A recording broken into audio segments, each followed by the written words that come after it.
Hey tout le monde, c'est Limborg, on se retrouve pour une nouvelle vidéo, une nouvelle review, plus exactement, sur Criminel Fiançailles, l'épisode 9. On se rapproche petit à petit de la fin de cette première saison. Juste avant de commencer cette review, comme d'habitude, si vous avez aimé cet épisode ou la série jusqu'à maintenant, ou le manga, pour ceux qui lisent le manga, vous pouvez toujours laisser un pouce bleu. Voilà, pour celles et ceux qui veulent me laisser un commentaire sur ce que vous avez pensé textuellement du coup, votre avis sur l'épisode, sur la vidéo, sur la série jusqu'à maintenant ou sur le manga, vous pouvez toujours laisser un commentaire, bien sûr. Pour celles et ceux qui ne sont pas encore abonnés, je vous conseille de vous abonner à la chaîne, bien évidemment en mettant la cloche sur toute pour ne manquer aucune vidéo. Comme d'habitude, vous pouvez toujours regarder la description, tout y est, puisqu'il y a mon serveur Discord, mes réseaux sociaux, TikTok et la chaîne principale pour ceux que ça intéresse. City Skyline sort demain, voilà. Oui, alors c'est ultra monté, je préfère le préciser, c'est ultra monté, c'est pas forcément super bien fait, mais c'est mon premier jeu de ce style sur la chaîne, pas vraiment à l'habitude, j'explique d'autres trucs mais dans la vidéo, donc allez la voir si ceci vous intéresse. Et jeudi et samedi il y aura un nouveau let's play, voilà, 2 épisodes qui sortent à la suite. Est-ce que je vous le dis? Je vais vous donner un petit indice, c'est un robot. J'ai bien assez parlé, sur ce place à la review qui sera normalement comme d'habitude pas trop longue. Et on commence par les mecs qui cherchent Kirishima, tout simplement. Sauf qu'il y a un problème, enfin pour eux en tout cas, puisque Kirishima a fait en sorte de les amener dans un coin où il y a beaucoup de monde. Puisqu'il y a eu un feu d'artifice juste avant et c'est blindé. Tout simplement, les gens repartent, puis il est fini, le feu d'artifice. Forcément, il y a énormément de monde qui veulent repartir. Et c'est un peu tout le problème, surtout pour ceux qui cherchent Kirishima. Puisqu'ils vont se faire, alors, cette partie-là, je vais la raccourcir énormément, ils vont se faire démolir petit à petit. Comment ça? Il y en aura 2 qui vont se faire d'abord démolir ça se passe dans un parc, donc c'est à moitié boisé, et ils vont se faire démolir à cet endroit-là. Les autres vont se faire démolir petit à petit.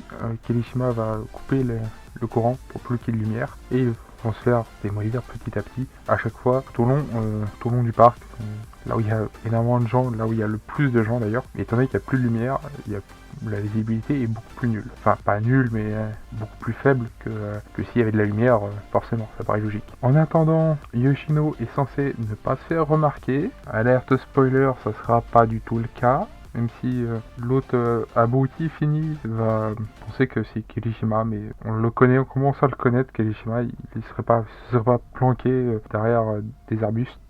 Je dis pas qu'il l'aurait foncé dans le tas, mais pas très loin. En tout cas, il se paraît resté planqué comme Yoshino a fait, tout simplement. Bon, en parlant d'elle, justement, ça va être sa partie. Elle va, elle va essayer de combattre l'autre abruti qu'elle avait déjà assommé au cas où, au passage. Mais elle va pas réussir, du coup, elle va devoir s'enfuir. Et le stratagème pour pouvoir s'enfuir, c'est Kirishima. Le pire, c'est que ça a vraiment marché. C'est bien ça le pire, en fait. Il y aura donc une longue course-poursuite qui va se terminer par... au début, c'est juste un bout de bois qui aura cassé. Il va finir avec une roue d'un vélo dans la gueule. Voilà, on passe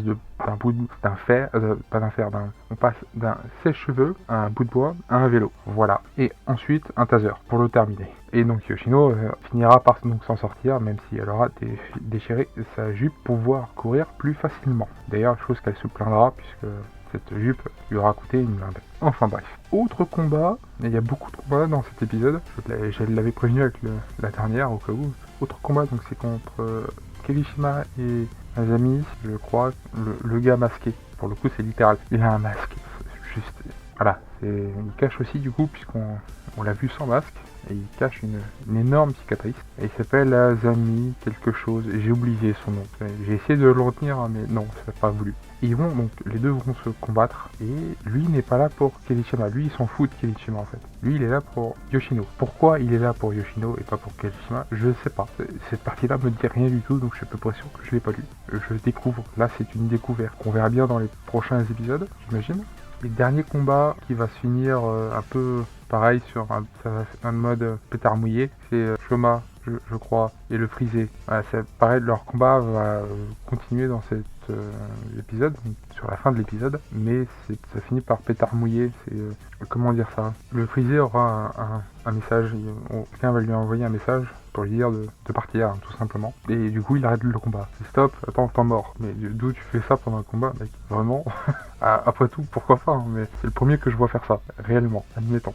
Et du coup, il va partir vraiment de son côté. Et d'ailleurs, il va expliquer aussi une chose. Il conseille à Shoma de quitter son clan. On ne sait pas vraiment ce qui se passe, mais on sait une chose, c'est que ça va être un vrai merdier. Mais pire que maintenant. Au cas où, au passage, Kirishima en est le problème. Tout ce qu'on sait. Voilà. Et ça se termine avec Kirishima Yoshino devant Ozu, quelque chose comme ça. J'ai pas retenu son nom à lui aussi.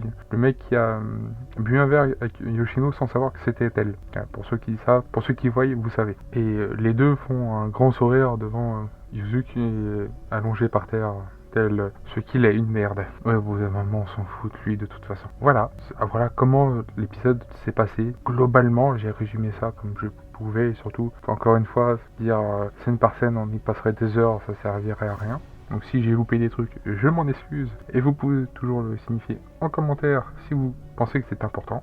Et en parlant de ça, si vous avez aimé encore une fois cet épisode ou cette vidéo, ou la série en globalité, que ce soit par rapport juste aux 9 premiers épisodes ou au manga, vous pouvez toujours laisser un pouce. Si vous avez quelque chose à dire, que ce soit sur la vidéo, sur l'épisode, sur la série, animé et ou manga, vous pouvez toujours laisser un commentaire. Pour celles et ceux qui ne sont pas encore abonnés à la chaîne, je vous conseille de vous abonner à la chaîne, bien évidemment, en mettant la cloche surtout pour ne manquer aucune vidéo, que ce soit les reviews ou toutes les autres que je préfère, achat manga et les news, tout simplement. Je vous conseille aussi de regarder la description, tout y est. Mon serveur Discord, mes réseaux sociaux, TikTok et la chaîne secondaire, pour la chaîne principale pour ceux que ça intéresse.